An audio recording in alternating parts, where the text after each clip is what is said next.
Today's story is really weird. It's basically a cross between a medical mystery and a full-blown supernatural thriller, independent of what you believe about the paranormal. What you're about to hear is a documented series of inexplicable behaviors that spanned years. Even if you try to root this entirely in science, I'm telling you now, there is no logical explanation for how this ended. But before we get into it, if you're a fan of the strange, dark, and mysterious delivered in story format, then you've come to the right place. That's all we do. We are back to the old ways, uploading to 3, even 4 times every week. So, if that's your thing, please sneak into the like buttons,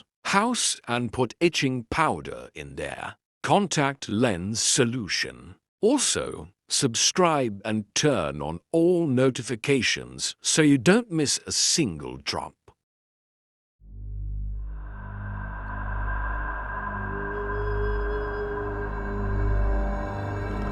In September 1951, a 53-year-old father named Adolphus Eller was helping his 21-year-old twin daughters, Bobby and Betty, move into a boarding house in Winston-Salem, North Carolina.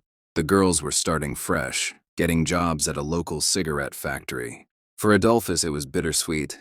He was proud but sad to see his little girls grow up. However, he took comfort in one thing: they had each other.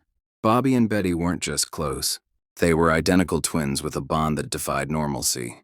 They were 5'3", had identical dark hair, and styled themselves exactly the same. But it went deeper. They shared interests, grades, and even physical ailments that weren't contagious. If Bobby got a tooth abscess, Betty would develop one at the same time in the same spot. When Bobby needed glasses, Betty, whose vision was fine, begged for them just so they could remain identical. Adolphus hoped they'd eventually find independence. But for now, he was glad they were taking this leap together. 2 years later, Adolphus was setting the table for dinner in Purlear, North Carolina, expecting his daughters for their weekly visit. But when he opened the door, only Bobby was there. She looked depressed, carrying her luggage, and announced she had quit the factory because she hated it. Betty, however, had stayed behind to keep working. This was a massive shift. The twins never did anything separately. For the next 2 years, Bobby became a recluse in her childhood bedroom. She stopped socializing, stopped looking for work, and shut down entirely. The only time she reanimated was on weekends when Betty would visit. As soon as Betty walked in, Bobby became her old extroverted self. But the moment Betty left, Bobby would retreat back into her room and lock the door. Eventually, Betty also quit her job and moved back home. Adolphus and his wife were initially relieved, thinking the girls would return to normal. Instead, their attachment became terrifyingly extreme. They locked themselves in Bobby's room 24/7. When they did emerge, they moved in perfect sync like robots, their shoulders literally touching. They went everywhere together, even to the bathroom. Then came the starvation. They stopped eating. When Adolphus would knock on the door, they would peek out in unison and say, "We're not hungry," in perfect harmony. They became skeletal, desperate.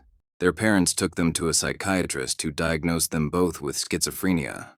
They were prescribed antipsychotics, but the meds did nothing. Their paranoia grew. They wouldn't trust anyone but each other.